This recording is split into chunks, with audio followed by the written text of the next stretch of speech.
सपने वो नहीं होते जो नींद में आते हैं, बल्कि ये तो खुली आंखों से आते हैं और उनके आने के बाद नींद नहीं आती।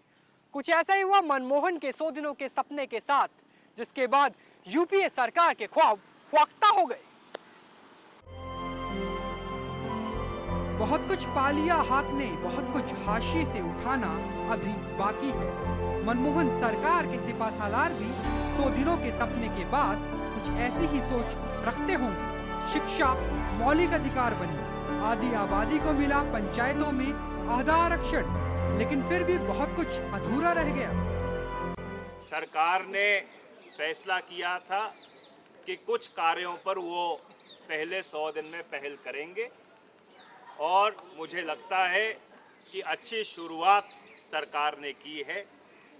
सबसे महत्वपूर्ण जो कदम है, जो अनिवार्य शिक्षा का विधेयक पास किया गया है, ये बहुत ही क्रांतिकारी कदम है। लेकिन कांग्रेस के हाथ से बहुत कुछ निकल भी गया।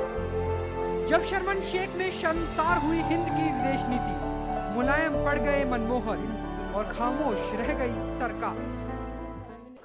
कंट्रोवर्सीज होती रहती हैं, इट्स अ ऑनगोइंग प्रोसेस, पर जो हमारी विदेश नीति है उसमें बहुत स्पष्ट तरीके के साथ प्राइम मिनिस्टर ने, हमारे फॉरेन मिनिस्टर ने अपने व्यूज़ दिए हैं और वो जारी रखेंगे।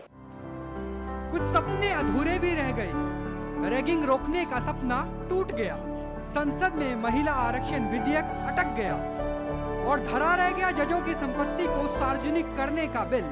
बन नहीं पाई हर दिन 20 किलोमीटर लंबी सड़कें।